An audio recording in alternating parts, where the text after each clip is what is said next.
இன்றைக்கி வந்து நம்ம கருவாட்டு குழம்பு எப்படி செய்யலாம்னு பார்க்கலாம். அதுக்கு தேவையான பொருட்கள் வந்து தக்காளி, ஒரு தக்காளி, ஏன்னா நாங்கள் சிம்பிளாக தான் செய்ய போகிறோம். தக்காளி, பூண்டு, கருவேப்பிலை, வெங்காயம் எடுத்து அரைச்சி வச்சுருக்கோம். அப்புறம் வந்து சுடு தண்ணியில் போட்டு வாஷ் பண்ணி எடுத்து வச்சுருக்கோம். இது வந்து பார்த்திங்கன்னா உப்பு அதிகமாக இருக்கும், அதனால நம்ம சுடு தண்ணியில் போட்டு ஒரு 10 நிமிஷம் ஊற வச்சு எடுத்து வச்சோன்னா சீக்கிரம் வந்து வெந்துடும். இப்போ வந்து இதில் வந்து அம்மியில் வந்து வெங்காயம் இருக்கு இல்லையா, வெங்காயமும் பெருஞ்சீரகமும் நசுக்கி எடுத்து வச்சுருக்காங்க அம்மா. நம்ம எண்ணெய் ஊற்றி இதை வந்துட்டு ஆட் பண்ணிக்கலாம்.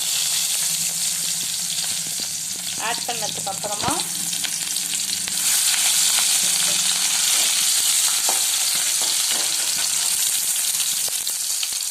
கொஞ்சமாக வந்து நல்லெண்ணெய் சேர்த்துக்கலாம். இப்போ வந்து ஆனியன் சேர்த்துக்கலாம்.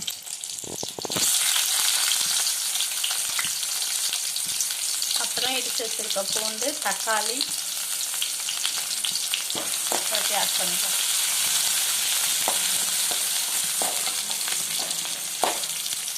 தக்காளி சேர்த்துக்கலாம். தக்காளி வதங்கட்டும். இது வருமா அப்படின்னா எடுக்குது இந்த 2 கோடு ஈக்குவல் மாதிரி இருக்காதுன்னா நினைப்போம். இப்போ வந்து தக்காளி வதங்கிட்டு இருக்கு, அப்படியே பார்ப்போம். இப்போ பார்த்துங்க, நல்லா வதங்கிடுச்சு. இந்த மாதிரி வந்து இந்த கருவாடு தொக்கு செஞ்சிங்கன்னா நல்லா டேஸ்ட்டாக இருக்கும். இப்போ இந்த ஸ்டேஜில் வந்து நம்ம கொஞ்சம் மஞ்சள்தூள் போட்டுக்கலாம். அடுத்தது வந்து உப்பு கொஞ்சம், ஏன்னா இதில் உப்பு கம்மியாக தான் போடணும், கருவாட்டில் உப்பு இருக்கிறதுனால. உப்பு இதில் வந்து பார்த்திங்கனாக்கா 2 ஸ்பூன், பெரிய ஸ்பூன் ஆட்டி மிளகாத்தூள் வச்சுருக்கேன். இது 2ஐயும் அதில் சேர்த்துக்கும்.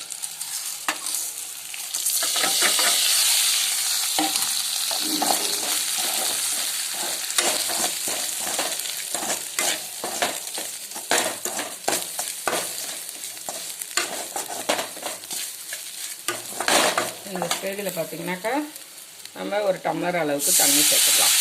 ஏன்னா அந்த கருவாடு வெந்து வரணும் இல்லைங்களா, அதனால் இந்த ஸ்டேஜில் தண்ணி சேர்த்துக்கலாம்.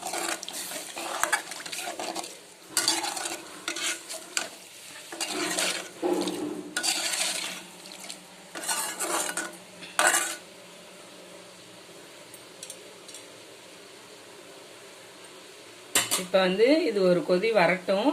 நம்ம வந்து ஒரு கொதி வந்த பிறகு கருவாடு சேர்த்துக்கலாம்.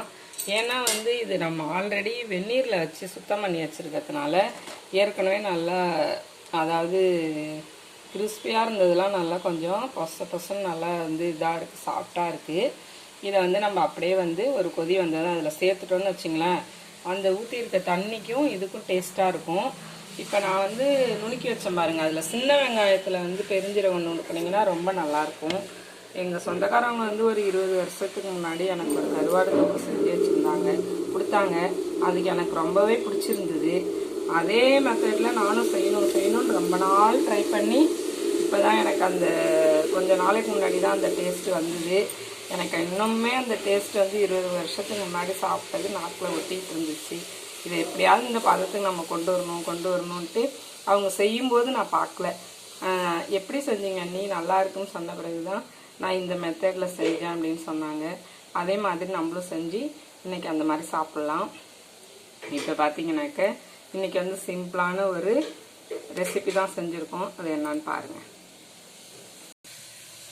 ரசம்,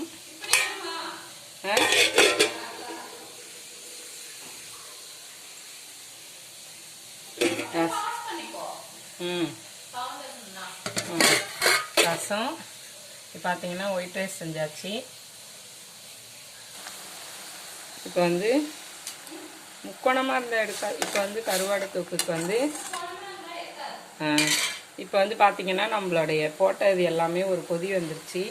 இப்போ இந்த ஸ்டேஜில் நம்ம அலசி வச்சுருந்த கருவாடை போட்டுக்கலாம்.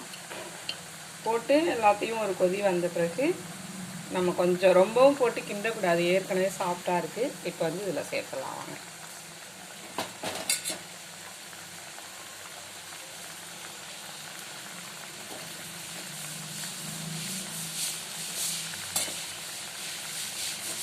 போடும்போது தண்ணியை நல்லா இருத்துட்டு தான் போடணும்.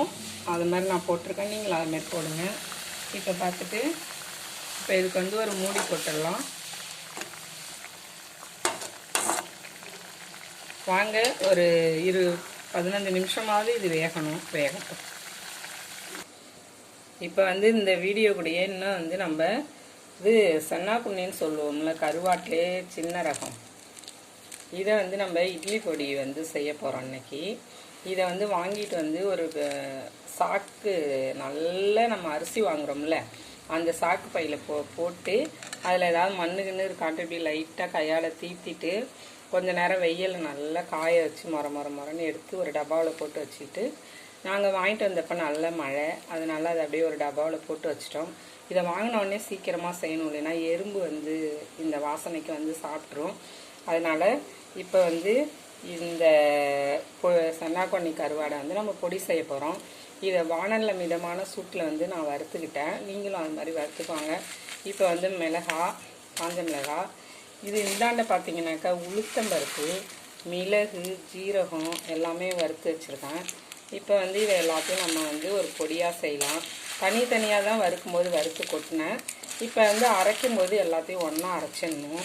ஏன்னு வச்சுங்க, தனித்தனியாக வந்து அரைச்சோம்னா டேஸ்ட்டு அவ்வளோவா தெரியாது, ஒன்றா தனித்தனியாக இருக்கும். அதனால் இதை எல்லாத்தையும் ஒன்றா மிக்ஸ் பண்ணி இப்போ வந்து நம்ம குறைப்பாக இட்லி பொடி அரைக்கிற மாதிரி அரைச்சிக்கும். லாஸ்ட்டாக பூண்டு போட்டுக்கும். இந்த பொடி வந்து சன்னாக்குண்ணி பொடி வந்து ரொம்ப பிடிக்கும். இட்லி எடுத்துட்டு அப்படியே பொடியை ரெடியாக வச்சுக்கிட்டு நம்ம வந்து நல்லெண்ணெய் ஊற்றி இந்த பொடியில் சாப்பிட்டோன்னு வச்சுங்களேன், செம டேஸ்ட்டாக இருக்கும். 5 இட்லி சாப்பிட்றவங்க இன்னொரு இட்லி 6 இட்லி சாப்பிட்டா தேவலான் இருக்கும். குழந்தைங்க 1 சாப்பிட்றவங்க 2.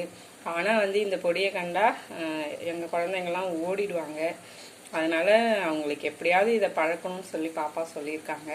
இப்போ வந்து பேத்திக்கு பொண்ணுங்கள்லாம் சாப்பிடுவாங்க. இப்போ வந்து நம்ம இந்த பொடியை அரைச்சி எடுத்துடலாம். எல்லாத்தையும் வறுத்து கொட்டி வச்சுருக்கோம், ஆறிடுச்சு. இப்போ நம்ம அந்த பொடியை வந்து இந்த ஸ்டேஜில் மிக்சியில் போட்டு அரைக்க ஆரம்பிச்சிடலாம். குறைப்பாக அரைச்சிக்கணும்.